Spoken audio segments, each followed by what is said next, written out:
Thank you so much for choosing to listen to Building Better Businesses with Catalyst Consulting. I'm Kristen Dees, the founder of Catalyst Consulting, a business consulting agency that is passionate about helping small businesses thrive. The goal of this podcast is to connect entrepreneurs with experts in a variety of industries that support small business owners in order to provide you with helpful tips, resources, and some entrepreneurship inspiration. Welcome to this episode of Building Better Businesses with Catalyst Consulting. My guest today is my buddy, Aaron LeBlanc of Northtown Insurance, who is a much better golfer than I am, but is patient nonetheless. Bit off more than he could chew when he invited me to participate in a charity tournament. But we also learned how many swear words I can say in one day.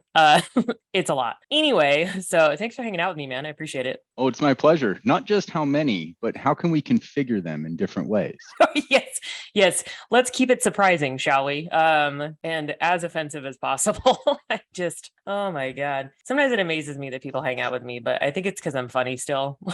So I just hold on to that hope. Anywho, so tell us a little bit about you as a human being. Where are you from? What are your hobbies? All that kind of good stuff. Well, it is spoken right when you say spoken night. And born and raised, not biased to our part of the country, but traveled a lot. And every time I'm somewhere and immerse myself in their culture, I think, wow, we really have it great. Near nature, near perfect is the slogan for Spokane. I agree with that. Can't see myself living anywhere else. Yeah. We're also the Lilac City and Hoop Town and all those other things that have happened. But from the beginning with the pavilion stuff, I think that was probably coined somewhere around back in the Expo, which I wasn't alive for. But fun fact, if you do remember Mount St. Helens blowing its top, you could not go outside. You had to stay indoors. And my parents decided to make a baby boy. So that was me. I'm an Ash baby. Ash baby. Oh my God. We have pandemic babies now. So yes. And I believe it's 20, well, if my math would work, let's see, 2033, they are going to be the quarantine. So look out for them. Oh, interesting. That's so crazy. They will then be teenagers that were conceived during the quarantine. That's amazing. What do you do for fun? Love to golf. I love outdoors, hiking and kayaking. We have a little piece of land on the Ponderay River, so we're up there as often as possible. Love to get out in the community, a lot of outreach stuff and just providing resources to people on ramps, a hand up, not a hand out, and definitely partnering with everybody that we can that's doing good works, not reinventing the wheel, but just saying, hey, I like what you're doing. How can we partner with it? That makes sense. Yeah. I do know you guys do a lot of the community outreach stuff, which I think is super cool. Giving back as much as possible. What's a fun fact about you? A random fun fact. I have proclaimed that I will be a pilot by the time I'm 50. So working on that, getting all that in line, all the hours that it takes and the training and extensiveness. And then I'm also a part-time gymnast. Not really, but I walk on my hands very well and can do handstands on just about any surface. So it's always interesting when Lisa will say to me, that's my wife, she'll say, hey, go do a handstand on that paddleboard. And I do so. And everybody's like amazed that an old 40-year-old chubby guy can make it happen like that. I feel like why is there no content on your guys' social media of just like Aaron handstanding on random things around the office? Yeah, I'm submitting it. On the golf course, you could have challenged me and it would have happened. I wish I had known that. The day would have gone much differently, I think. Because I also feel like you might be a tad competitive. So I feel like if there was a challenge, you would have to accept. Would have challenged anyone. So I was in Times Square with my wife on vacation, and there's this performing group of amazing break dancers, and they're doing handstand stuff. And she was like, go challenge that guy. So I did, and I beat him. And then his whole crew was like, well, he's the weakest in our whole crew. So now you got to go against J-Dog Rock the Mic or whoever. And this guy was like on one hand the whole time, and then he switches to the other hand. I can't do all that. But I love to show up at weddings and just be the life of the party and do a backspin and do the worm and break dance a little. So it is a good time when Aaron shows up. That's good. Yeah, you bring the party no matter where you go. So what do you do for the work side of things, and how do you and your peeps provide support for business owners and entrepreneurs? Specifically, I prefer and I specialize in commercial insurance policies. I went through an extensive 9-month training, came with this great alphabet soup on my business card, AAI, which means Accredited Advisor of Insurance, which just means I'm not protecting just your fender bender. I'm protecting your livelihood, your ability to continue to earn a living. If you have something go wrong on the commercial insurance side of things, it can be much more damaging, not just today with the Craig swap coming after you, but long term with really putting a difficult time on you continuing to operate your business. So, and we also do impeccable work with all home, auto, personal lines, life insurance. We do it all, but I'm specifically specializing in commercial insurance.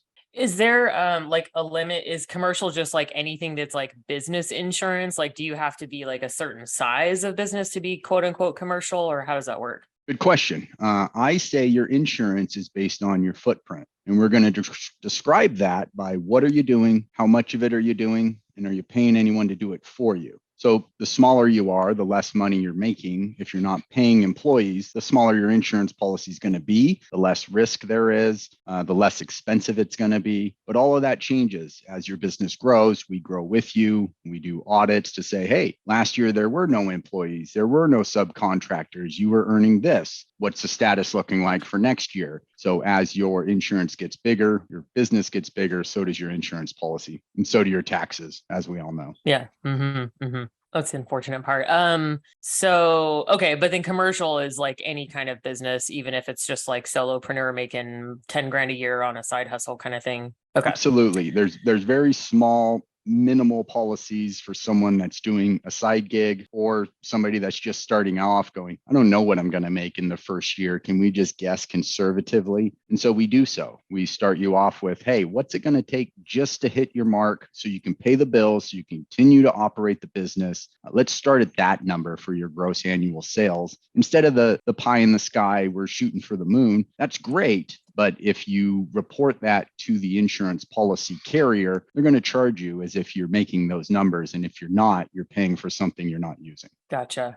Okay. So then, does every business need or have to have insurance? Like, is there a point where it's regulated? Get your contractor's license with L&I. So if you're doing some sort of trade, they require to see proof of your certificate of insurance and your bond to turn on that license. Any contractor that may be operating without this, kind of word of mouth, L&I is actually doing sting operations where they will respond to your special little Facebook ad where you are presenting yourself as a contractor. They'll say, yeah, come on, show up, give us a bid. And when you show up, there's your ticket. And it's a pretty hefty one. It's normally more expensive than your actual policy would cost. Oh, crazy. That makes sense. Yeah. Cause I feel like that's an industry too that's pretty easy to, I mean, because it's not really regulated in the same kind of way as like insurance or financial advisors or real estate or things like that. So people can just be like, yeah, I'm a contractor. And it's like, maybe, but like there a are rogue many one.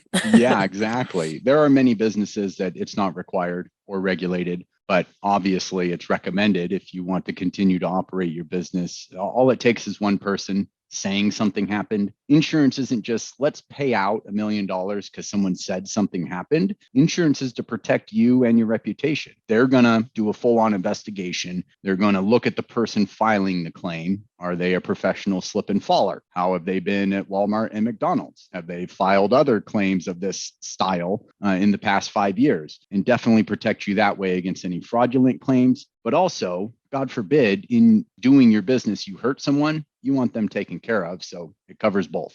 Okay, that makes sense. Yeah, I feel like it's one of those things where people don't really know. Like I just found out in the last year that I'm so ashamed to tell you this. I think I already told Lisa, so it's okay. But I was at a networking presentation or something, and it was an insurance agent, and they were talking about why you need to have comprehensive and collision, whatever full coverage insurance is, even if you pay your car off, because they were like, there are many circumstances in which, like, maybe if your car gets stolen or a tree falls on it, if you don't have that, you're not actually covered anymore. And I was like, oh my God, oh my God, I've been running around doing adult things.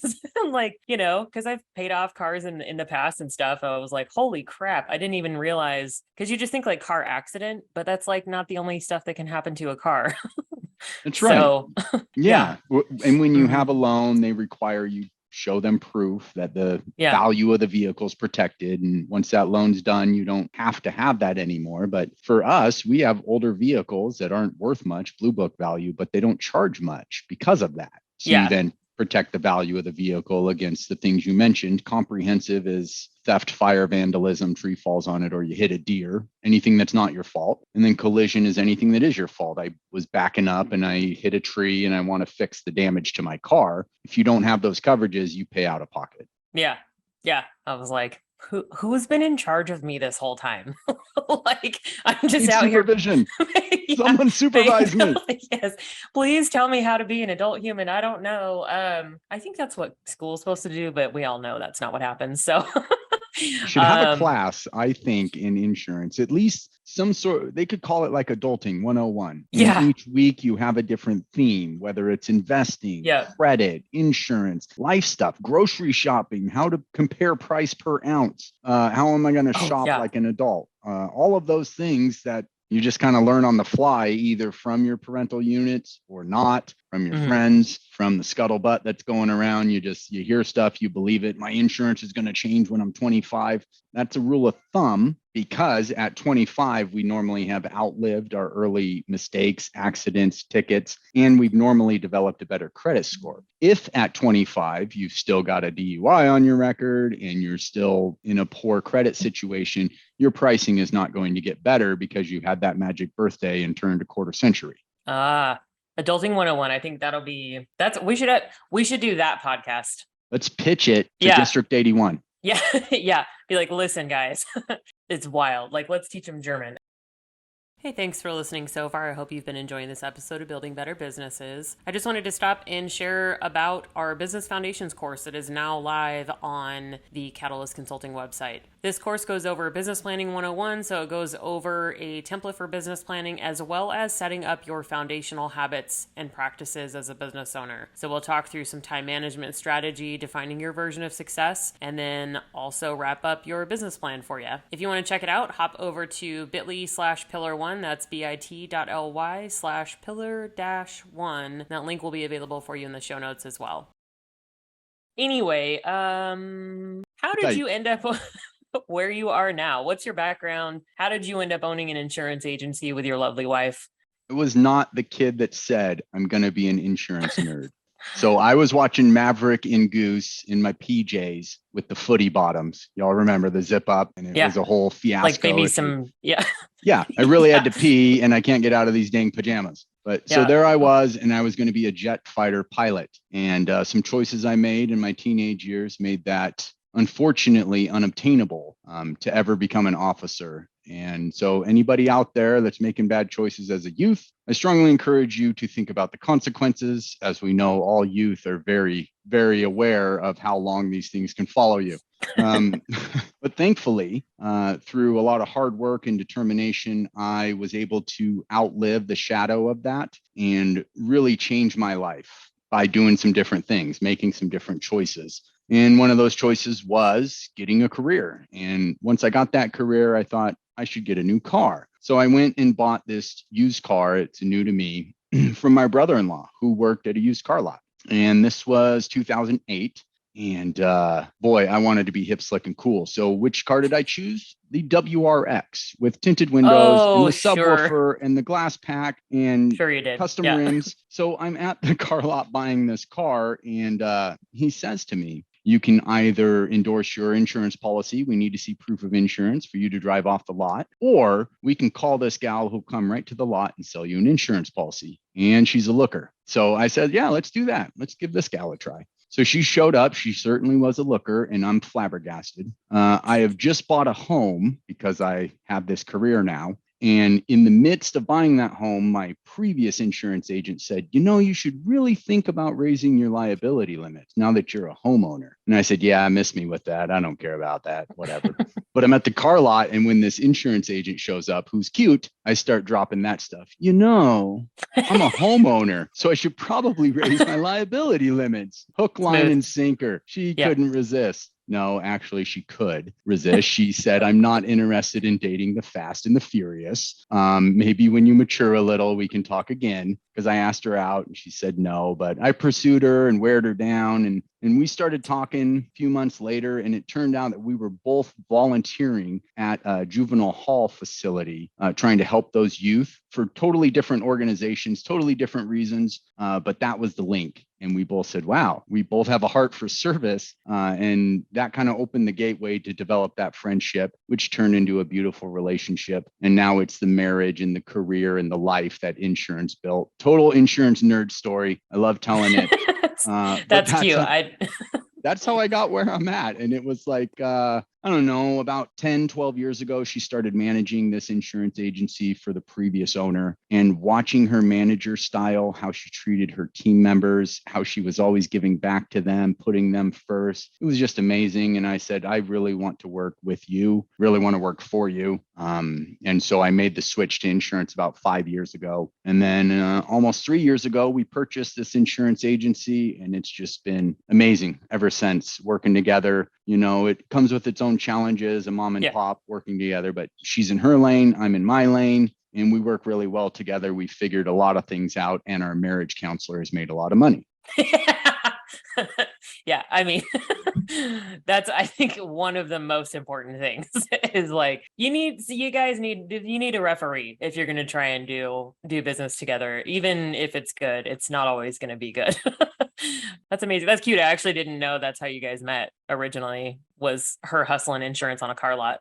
And what's funny is that brother-in-law that sold me the car, he was my best friend since 7th grade. And in his early 20s, he starts hitting on my sister, and they start dating, and then they get engaged. And I said, this was just like a long con. You were never really my friend. This was always about trying to get with my sister, you know? And that's an ongoing joke we have. And it was funny when he introduced me to my now wife to repay the favor. So yeah. Full circle. True sitcom style. No, that's good. Yeah, that's cute. I didn't know that. So what are the most important 3 things like business owners need to know about insurance, or like when should they consider getting insurance if they're not like regulated to do so? Like, I don't know, but the 3 things you see that maybe most people make mistakes on, or I would say the misconception about it is that I didn't know anything about business insurance until I started running a business and doing all this training and learning the ins and outs of it. But the thought is like,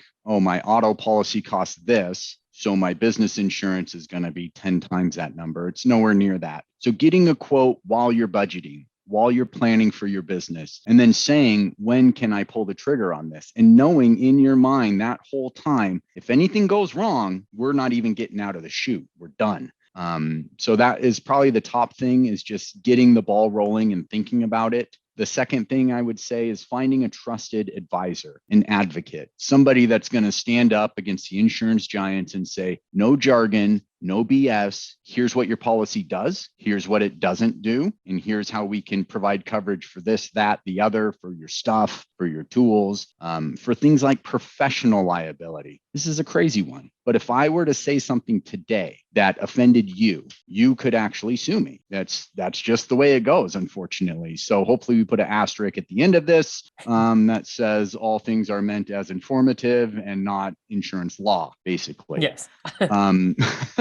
So that's another thing, is that there's so many different ways that somebody can come after you, be it your workmanship, your finished product, what you say, what you do, cyber. There's all sorts of ways that you're under attack, and that these policies can protect you, so you can go about passionately running your business while the insurance nerds passionately protect it. Mm-hmm. I think the important part, and maybe one of the more difficult parts about finding partners for your business, whether it's insurance or like financial advisors, tax, CPA, blah, blah, blah, is finding somebody that's actually going to be a part of your team. Because one thing that I've encountered a lot, and I'm sure you have as well, is the people that just like do the hustle, and then they like get you and then you never talk to them again.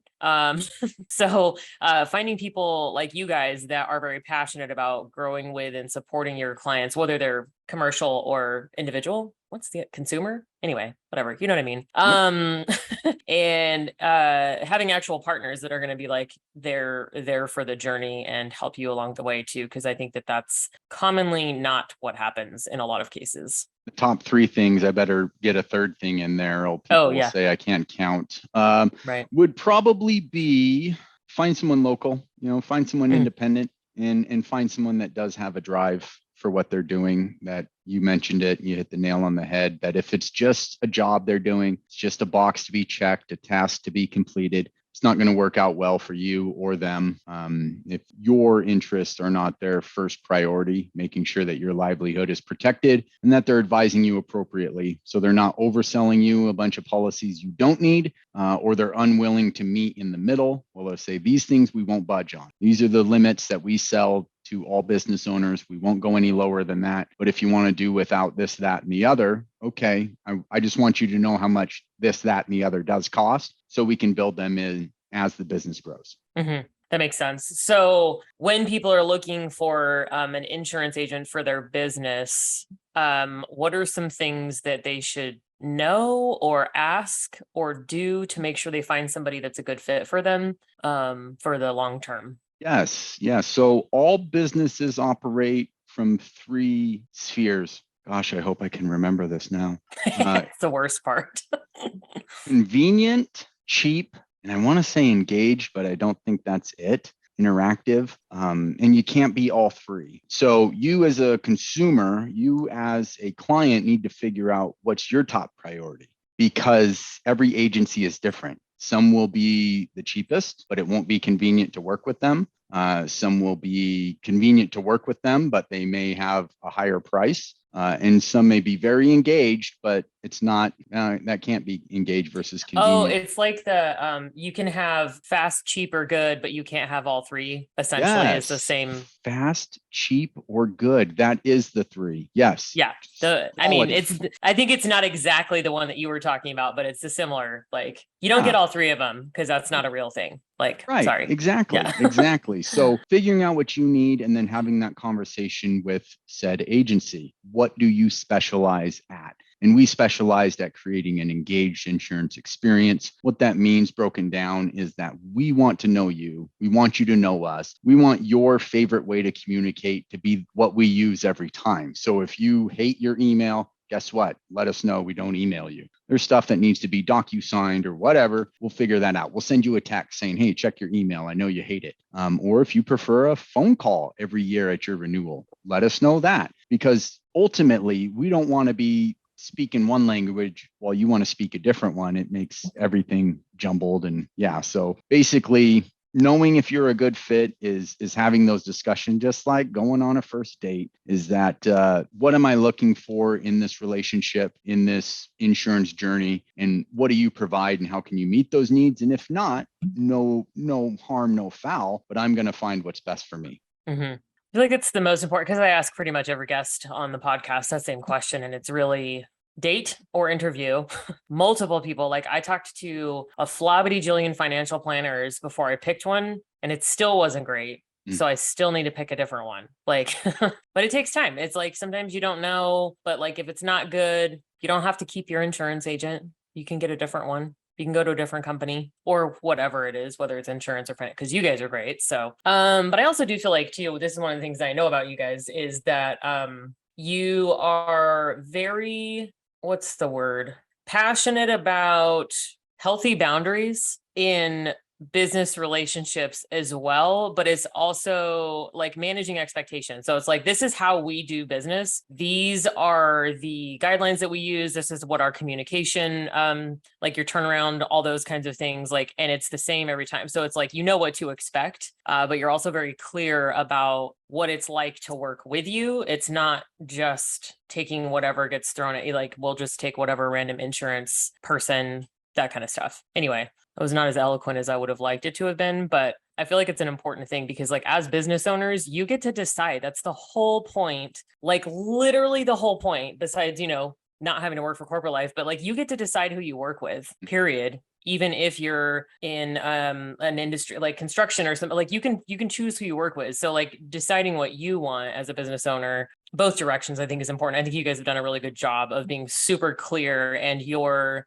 brand personality, like your all of your values and everything very clearly come through. Like you guys have nailed the like, this is what our message is, this is what our values are, this is what we stand for, this is how we help people, and it comes through in everything that you do because you are super clear about what you guys want as a business, and that translates. So anyway, random. Hats off to Lisa for that. She's been the innovator and the visionary, and I completely agree with it. But implementing stuff, putting these procedures in place, she's just impeccable. I can't say enough. And how many hours of our life do we spend at our place of employment? And we are trading hours of our life. We are trading our life for dollars. So how much pain do we need to go through? And we say no jerks allowed. And that's in our office, the team members that we partner with that work with us. And that's the same as clients. It's like, I don't need that while I'm here, and I don't need that while I'm out there. Life's going to throw that at us, and we're going to handle it appropriately with boundaries and setting all that up. But other than sleep, this is the place where I spend the most time consistently, and I want it to be pleasant for me, for you, for my team members. So yeah, when we're doing some front end underwriting where a new client wants to become a client of ours, definitely having that process of saying, this is who we are, this is how we operate, this is our turnaround time, we're appointment only, which sometimes gets some crazy feedback and kickback, and they're upset. And I ask them, where's your favorite restaurant?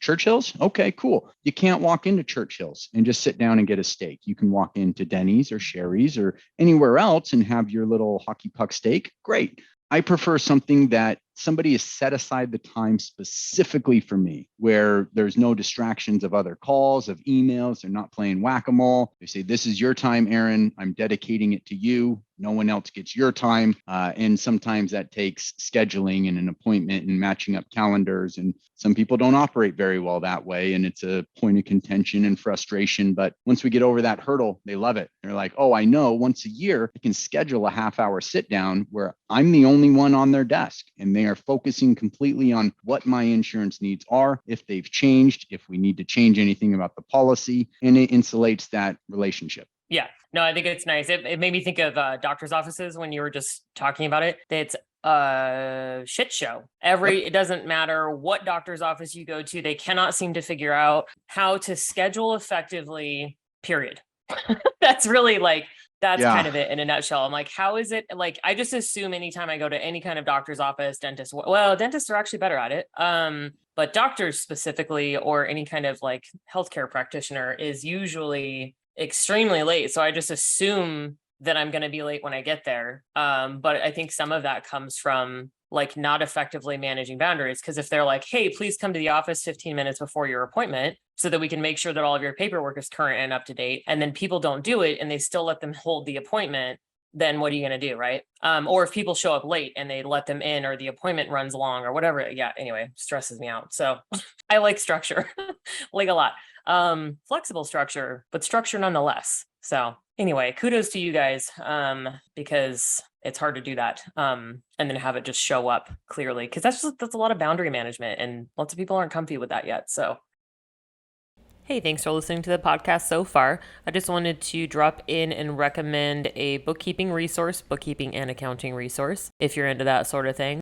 QuickBooks is one of my go-tos that I recommend to people. It's quick and easy to start up, and it integrates with a lot of other services, so it connects easily to your taxes each year and is easy to share with your accountant and bookkeeper. So QuickBooks is an old standby. It's been around for a long time, so it integrates with a lot of different other systems and resources. It's one that I recommend pretty regularly to people who are looking for bookkeeping resources. You can use my link. It's quickbooks.grsm.io/Catalyst Consulting. The link will also be in the show notes for the episode too. It's a lot of letters. You don't have to remember all of them.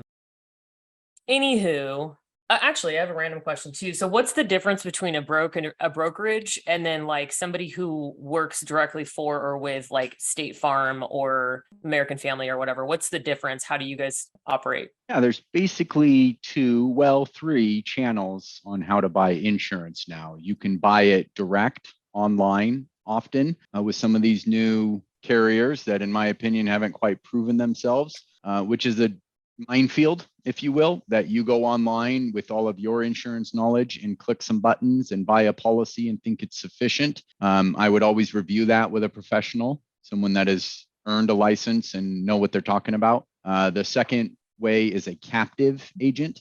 They work directly for their carrier. They normally only have their one product to offer you. Their appetite of who they insure and how they do it. And if that one product takes a hit in rate increase, they don't have any other options. Nothing bad about any of the captives out there, but sometimes it's not the best fit. And then an independent agent or a broker, we partner with. Right now, we have probably 12 direct appointments and literally 100 indirect appointments where we can find policies for whatever your business is or whatever the happenstance may be, wildfire score or high protection class or claims on your home in the past or driving record stuff. We find solutions that way by not being married to just one carrier. And that's great for us. It's great for you. And then if that one carrier that you are with ends up taking a turn for the worse or a rate increase it has nothing to do with you or your claims history. They're just spreading it across all their clients. We say, that's not fair. We don't want you to suffer that loss. Here's the next best option. Okay, that makes sense. So a little more flexibility in a different kind of way, because I'm sure there's some other pros and cons for like being I like that it's called captive. It makes me think of a little zoo creature. Just like, yeah. Anyway, I digress. So as an entrepreneur and business owner yourself, what advice would you give fellow business owners when it comes to running their businesses?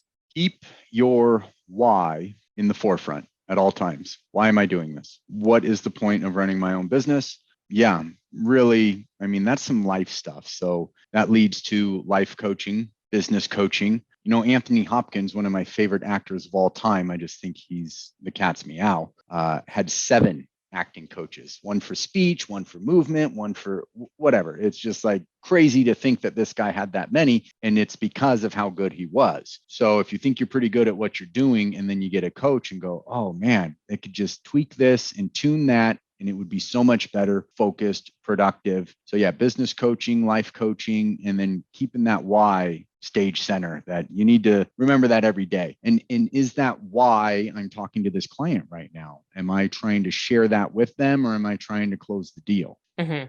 Yeah, I think that that's an important thing that we kind of forget about or never even really think about sometimes is, yeah, why am I doing this? Because it's the things that keep you going too, and stuff gets kind of rough, because it does. There are some inherent challenges about being a small business owner or an entrepreneur that, like, if you don't have that to keep you going and be like, okay, it's all right, I'm going to be okay. Like, it's fine. This is a rough patch, but I'm still on track to get to whatever my long-term goal is or the life that I'm creating for myself. This is just a temporary bump in the road, etc. I think that it's very important to keep in front of your face. Yeah, and on the coaches too, like that's a thing that I talk about a lot, because I've had a coach for the last year and I'm actually transitioning into a different coaching situation. But Michael Jordan had coaches. Like, all the best people who are at the top of whatever their field is have coaches. Like, that's one of the things that almost all of them have in common. A lot of them also are in mastermind groups. If you're talking about like business leaders or thought leaders, like that kind of thing,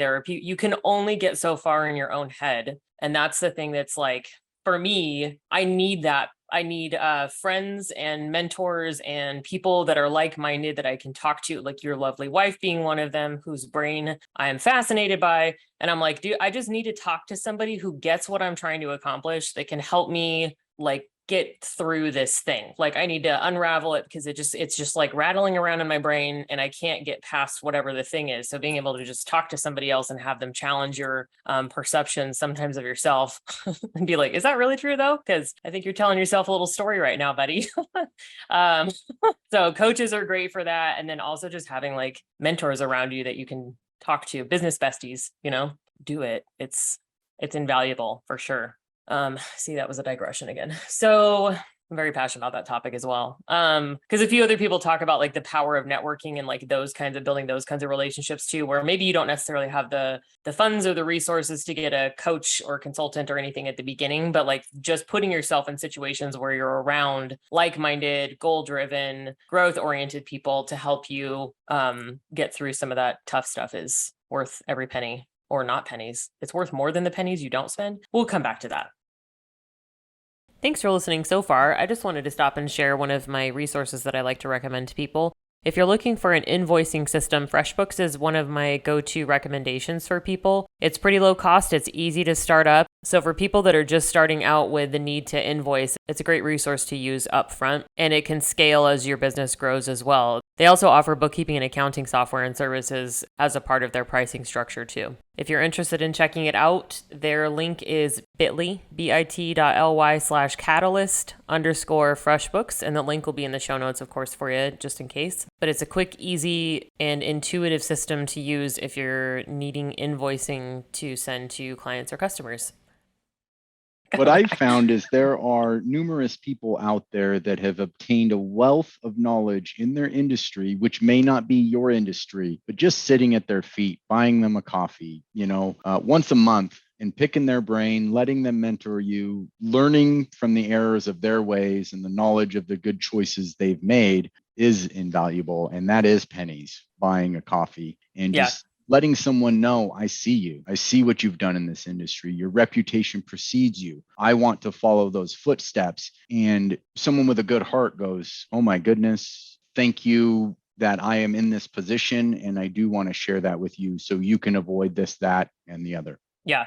Yeah. Because I think most of us, I mean, I don't have real statistics, but I feel like a lot of us anyway that are like entrepreneurs and small business owners do have that, like, let me help you. It's community over competition. Let me share these nuggets of wisdoms. I also super love the validation of having someone go, hey, you seem like you have your shit together. Can we talk? And I'm like, me? I don't even know how insurance works, but absolutely. You think I know stuff? Fantastic. And I think it has a way of also coming up sometimes when I need it a little bit, where I'm just like, what am I doing? Do I know what I'm doing? And then someone will be like, hey, can I talk to you about X, Y, or Z? Or I need some advice on something. I'm like, oh, okay, I'm okay. I'm okay. Someone still thinks I'm smart. Okay. We're fine. What about resources or things that you wish you'd known about like at the beginning of your entrepreneur journey? Like a couple things that it's like, man, I wish I'd had that figured out before I started. Yeah. I guess there was a bit of fantasy about what it would be that I have arrived, and it's just going to manifest itself. But now looking back at how many years at the plow we've been, and just keeping that momentum and that enthusiasm in spite of how difficult it's been, not fooling yourself, not sugarcoating it and saying, here's my goal 5 years from now, 10 years from now, and here are tangible steps that it takes to get there. Some of those being like the KPIs, the key performance indicators, and the ROIs, the return on investments. These things are way over my head. But when someone breaks it down and goes, here's how you track those things, and here's how you can change some of those things, those are important. Those are measurable statistics, facts, the truth about your business. Things that aren't measurable is your impact sometimes. We don't know how we're going to impact someone by interacting with them in a business environment. Things that we say, the way we notice life changes, loss, grief, adding a baby, whatever the case is, what's going on in their life, for you to reach out and to intentionally engage that person and say congratulations or sympathies or whatever it is, realizing that that is much more important than anything you can actually measure. And at the end of the day, that's why we exist as a business, is we are here to create an engaged insurance experience. And really that is protecting our clients and uplifting our community. So finding ways to do that on a daily basis makes the hours we spend here much more enjoyable. Mm-hmm. I think it's as little, like the little things, like I've gotten, I think at least one referral card from you guys that was like, hey, thanks so much for sending us this person. We greatly appreciate it. is like, I mean, I would have done it anyway, and I'm still going to do it anyway, even if I don't get another card, but like, whatever. Like if I do, it's fine. But maybe if you could put a doodle on the next one, that would be great. I'll keep it forever. But yeah, it's just those little things. It's just like, hey, thank you. I see you. I appreciate you, that a lot of us forget to do as business owners in general, and being intentional about maintaining the connections in a genuine way, because you guys also really care. Like, you're not just like, we should do referral cards so people think we give a shit. You actually care about people and want to make them feel valued and like they're a part of something. So Yes, we intentionally buy blank referral cards. We don't want yes. that it looks like someone signed this in pen and then you send another referral and you get the exact same message. We want to make it personal because it's kind of a lost art. Talking with a friend the other day about a birthday card that was sent and it was signed, and they said, even though we haven't seen each other in over a year, right now we're together. Same place, same time, while I'm reading the words you wrote. And it impacted me. I was like, wow, Yeah, that is true. I like that. Yeah, it's like the because there's lots of companies now that do, like, the send out cards is one, mailbox power is another one, where you can send like automated cards and stuff. It still just doesn't feel the same way. Like, I get why people do it, and like, it makes sense to me from like a time and effort standpoint, but to me it just doesn't feel the same way to get something that even if they typed the text and it's like, hey Aaron, thanks so much for blah blah blah blah blah, and then like they sign the card. I just It's not the same to me. I don't know why. But yeah, so I like it. And I can confirm there are different handwritings. It's not just Aaron signing all of the different, well, like right-handed, left-handed, yeah, with different colors. It's like one of those rainbow pens that like changes changes colors. Anyway, how can we best support you? Where do people find you if they want to work with you? What are you working on? How can we spread the word, etc.? All the social medias.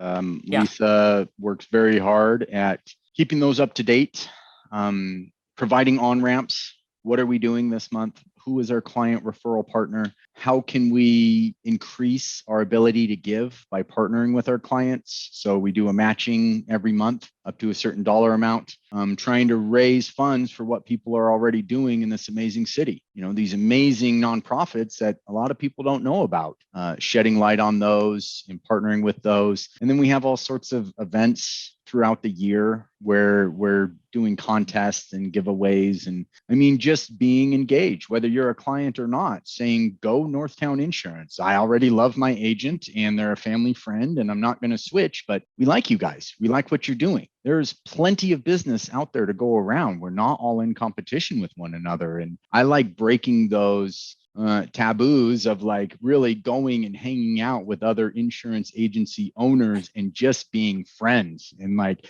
when a client comes into the office, a new client, and they're like, oh, well, here's my current insurance policy. And I'm like, oh, I love these guys. They're great. I bet you're in the best policy ever.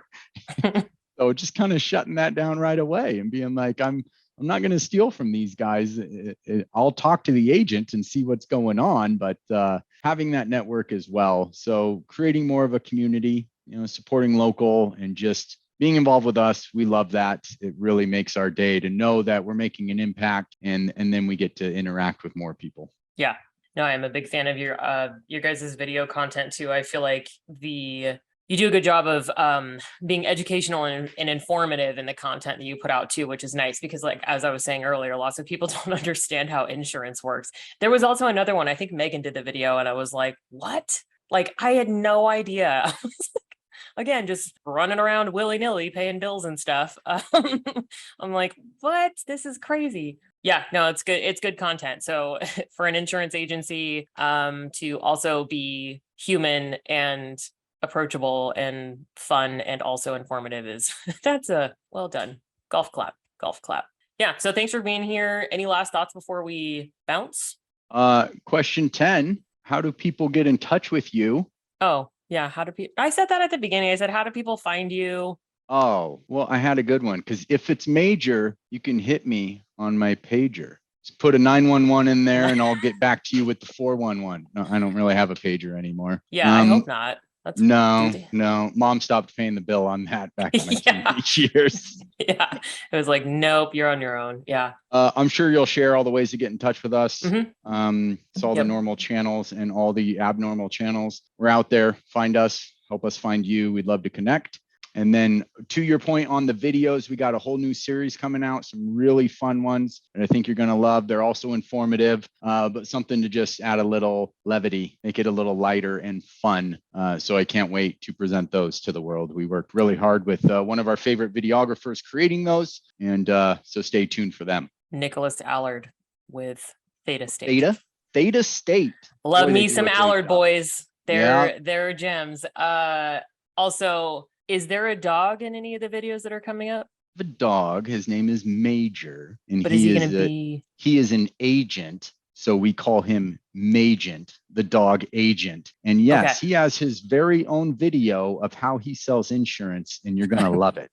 I'm so excited. Got I can't bow wait. tie and a button-up shirt, and he works for Bacon Bits, and he's pretty good at his job. So I like it. Pretty excited. Cool. Well, thanks for hanging out with me. I appreciate it, and I'm sure people will find it helpful and entertaining. Mm-hmm.